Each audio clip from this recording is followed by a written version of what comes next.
Morning, student. So, some other physical properties of the metal, except those which we have discussed in the previous video, are metals are the good conductor of electricity. Okay, so have you seen that the electrical wires in your home or the utensil in which your mother cooks food, they all are made up of metals because they easily allow electricity and heat to pass through it. Okay, that's why they are called a good conductor of electricity. As well as, have you seen the electrical sockets in your house? They all are made up of plastics.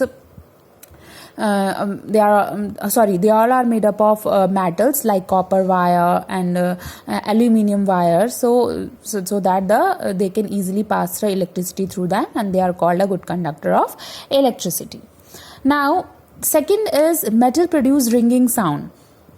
देखिए, metal always produces a ringing sound. You can do the activity also. You can take a spoon and just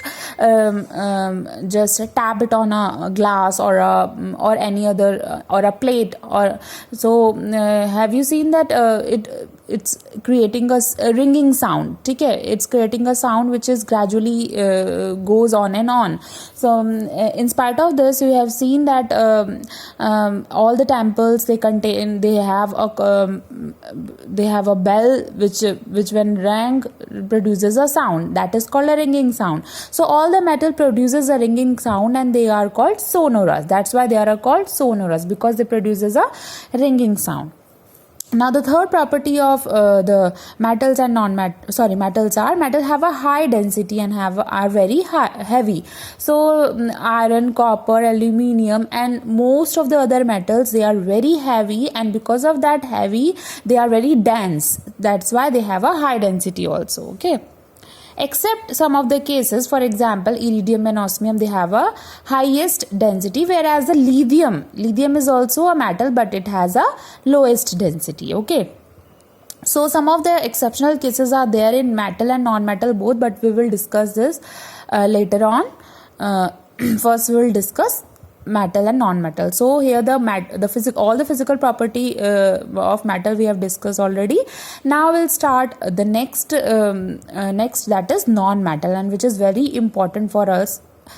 Like the metal are important for us, non-metal are also very important for us. Okay, so the substances which are electronegative in nature means they have a tendency to gain electron.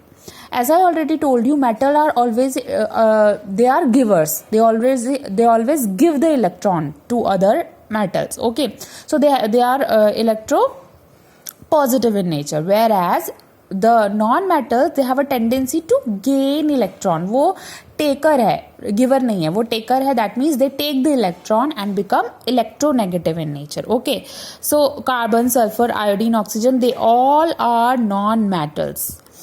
Except and all the non-metal are present in solid and gaseous state, except the one that is bromine, which is present in liquid state. Okay, so this is a atom which contain proton and which contain electron and protons. So देखिए, the number of electron is greater as compared to the number of protons. It contain only 4 proton, but the number of electrons are 5, so it contain a negative charge and it is electronegative in nature. Okay, now the most important question arises that why we study non-metal.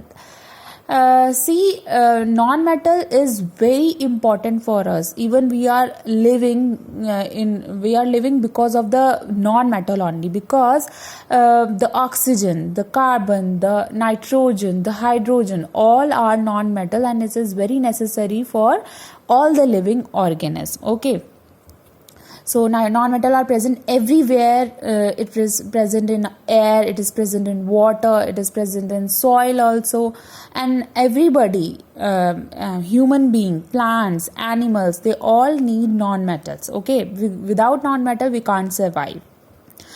History of non-metal are, as I already told you, the gold is the first metal which was discovered in prehistorical time, that is in BC. But in case of non-metal, carbon, that is coal, is the first non-metal which was discovered in prehistoric time. And later on, the phosphorus, which is explosive in nature, it was discovered in 13th century. Then oxygen. In 1774, nitrogen, chlorine, sulfur, gradually all other non-metal discovered. Okay. So the carbon is the first non-metal which was discovered in the prehistoric time. Now we will discuss the physical properties of non-metal, the same as that we discuss in metal also. So the first properties is non-luster. The metal is luster, that means they are shiny, but the non-metal are non-lustrous. ठीक है, coal हो गया या फिर बहुत सारी gases, they don't have any appearance, or if the coal appear very dull in color, or so they have that is called non-lustrous. ठीक है, they don't produce any sound. If you tap on wood, it can't create any kind of sound, so it is non-sonorous also. Then it is not malleable. If you beat wood or anything that is non-metal, then it converted into pieces, but not into a sheet. That means they are not malleable. They can't be drawn into wires. That means they are not ductile. They are poor conductor of heat and electricity both. As you've seen in a circuit, this circuit is complete circuit. That means the current is flowing from this side, but because of this bottle, which is plastic, the electricity path will not be completed, and that's why the bulb will not glow. Okay. So this shows that the it is a poor conductor of heat and electricity both. Non-metal are also soft. ठीक है, कोल आप देखते हैं soft होता है, हर जो भी non metal है वो आपका सॉफ्ट होता है, and because of its soft nature they are having low density. Okay. So this is all about non-metal also. Now we will discuss some exceptional cases to non-metal and metal on their physical appearances. Okay. So mercury is the only metal that exists at liquid state at room temperature. Okay. All the metals are solid in nature, but mercury is the only metal which you have seen in the thermometer. Thermometer के नीचे आपने देखा होगा shiny color का liquid होता है, that is a mercury. ठीक है, mercury liquid state में present होता है room temperature में. Okay, this is the exceptional case because all other metal they exist in solid at room temperature, but the mercury is the only metal that exists as liquid at room temperature. Okay. Now metals having high melting and boiling point, but except the gallium and cesium, they have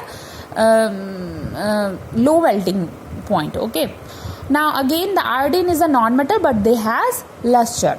Non-metal they do not have luster, but iodine is the only non-metal that has luster. Okay.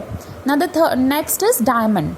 Diamond is a non-metal, and as I told you, non-metal are soft in nature, but the diamond is an allotrope of carbon. It is the only non-metal which is hardest in nature, and because of its hard nature, it has high melting and boiling point also. Okay. Again, graphite is also a allotrope of carbon. It is again a non-metal, but it is a good conductor of electricity. Non-metal are poor conductor of electricity, but the graphite is a good conductor of electricity. Now the next alkali metal like lithium, sodium and potassium, they are soft, so that they can be cut with a knife also. Okay, they are metals. Now metals are hard, but lithium, sodium and potassium, they are soft and they can be cut with a knife, and they have low density and low melting point.